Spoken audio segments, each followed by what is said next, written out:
You stand in front of a microwave like you're facing a moral black box of modern life. It promises convenience, press a button, wait a few seconds, and time itself seems to bend. Then a moment of betrayal happens, click, crack, flash. A spark bursts like a tiny firework trapped behind glass. Your body reacts faster than reason, your heart skips a beat. Your stomach tightens. Your hand rushes to pull the door open. And the culprit is something utterly ordinary, a small spoon left inside. Here lies a troubling paradox. If metal is so dangerous, why is the entire interior of a microwave made of metal? Why are steel walls considered safe, while a thin piece of metal becomes a trigger for electrical discharge? We won't settle for simple tips like, don't do that. Instead, we'll dissect the mechanism. Electromagnetic fields, uncharge accumulation, object geometry. And the way the brain is misled by moralized language like metal is bad. In reality, the culprit isn't the material. The culprit is how energy organizes behavior within a closed space. In a traditional oven, heat is a social process. The air warms gradually. Surfaces heat first, and then warmth conducts inward. It resembles a slow negotiation between environment and object. A microwave is different. It operates under the politics of electromagnetic fields. Instead of heating the air, it injects an oscillating electromagnetic field into the chamber. At the molecular level, many components in food, especially water, are dipolar, meaning one end carries a partial positive charge and the other a partial negative charge. When the electric field constantly reverses direction, these dipolar molecules cannot remain still. They are forced to rotate, vibrate, and reorient like millions of compass needles being jerked back and forth. That motion is not poetic. It is microscopic friction. Molecules collide, transfer kinetic energy, and that kinetic energy becomes heat. In other words, microwaves do not create heat from the outside. They activate heat from within matter by manipulating the behavior of charged structures. An important point inside the microwave chamber: energy does not travel straight and disappear. It reflects, bounces around, and searches for anything capable of absorbing it. When food acts like a sponge that absorbs energy, everything seems gentle. But when an object reflects energy too efficiently, the story shifts from cooking to charge distribution. Imagine food as a material that can swallow energy and convert it into heat. Metal, by contrast, behaves like a mirror, not a mirror for visible light, but for electromagnetic waves. The reason lies in free electrons. In metals, electrons can move relatively freely, forming a conductive environment. When microwave radiation creates an oscillating electric field, the electrons in the metal are immediately pulled back and forth, generating induced currents on the surface. As a result, most of the energy is reflected back into the chamber instead of being absorbed. So, why is the inside wall of a microwave safe even though it's metal?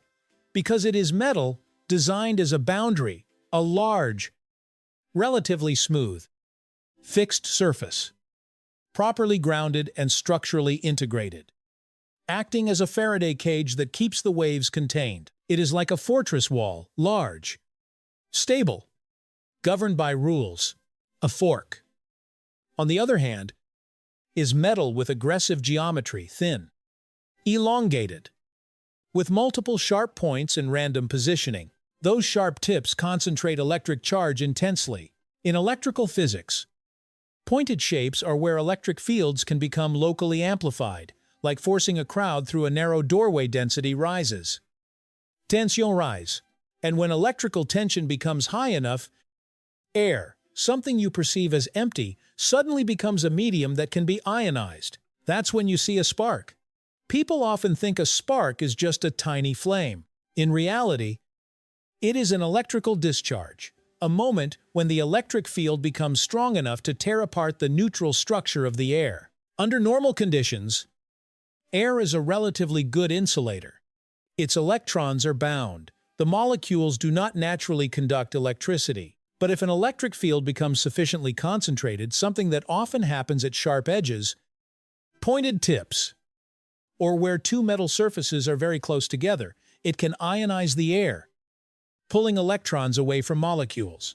At that point, the air turns into a weak plasma. It becomes conductive, allowing electric current to pass through. The light you see is simply the energy released during this process.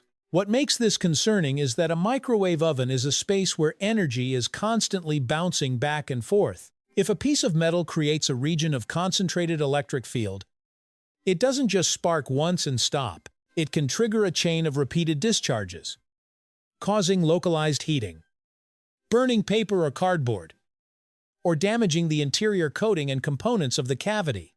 Yet the human brain prefers simple rules. Metal is dangerous. This is a kind of moral heuristic, a quick judgment that saves us from having to understand the mechanism. It is useful in daily life, but risky for knowledge, because it hides the most important factors: geometry, position, and field interaction. In other words, you are not afraid of metal. You are afraid of a specific electromagnetic configuration in which metal happens to become the tool. The metal walls of a microwave oven are not a paradox. They are a condition for its existence. Without a metal-lined cavity, microwave radiation would escape outward, like echoes in a room without walls. The oven would no longer be an oven, but merely a chaotic transmitter. Metal creates a reflective boundary, forcing the waves to stay inside, forcing the energy to wander within the chamber until it encounters something that absorbs it food. But safety here is not a moral concept. It is technical safety. The metal is shaped into relatively continuous surfaces, reducing sharp points, minimizing dangerous gaps, and stabilizing the electrical structure. A large metal sheet distributes charge broadly. A sharp tip concentrates it narrowly. Both are metal, yet they differ like a dam and a needle. One regulates, the other pierces. That is also why you notice an interesting detail. The oven door has a metal mesh. The openings are small enough to block microwaves whose wavelengths are much larger than the holes, yet still allow visible light to pass through. This is the philosophy of engineering. Block what is invisible, allow what is visible. And this connects directly to perception. We often judge safety based on material metal rather than on function within a system. Engineering, by contrast, evaluates according to boundaries, structure, stability, and control of reflection. If you want a scientific description instead of a warning slogan, it would be this in a microwave oven. Risk arises when a conductive object creates peaks in the electric field at sharp points or gaps, leading to air ionization and electrical discharge. That is why not all metals spark the same way. A smooth, thick, rounded surface placed correctly may cause fewer problems than a crumpled piece of aluminum foil. A smooth spoon might remain quiet in some cases, but a fork with multiple tines near the oven wall acts like an antenna for risk. The difference lies in curvature, sharp edges, and distance. This also explains why industry still uses microwave-safe metal in certain designs. Trays, coatings, or metallic materials shaped and positioned to avoid electric field concentration, not because they break the rules, but because they understand that the real rules lie in fields and geometry, not in material labels. From the perspective of cognitive biology, the human brain dislikes rules that depend on conditions. We prefer short, clear statements with few variables. Don't put metal inside is one such rule. It is optimized to reduce accidents among the general public, but it does so at the cost of obscuring understanding. When you understand the mechanism, you do not become more reckless. You become more aware, able to distinguish real risks from fears packaged into slogans.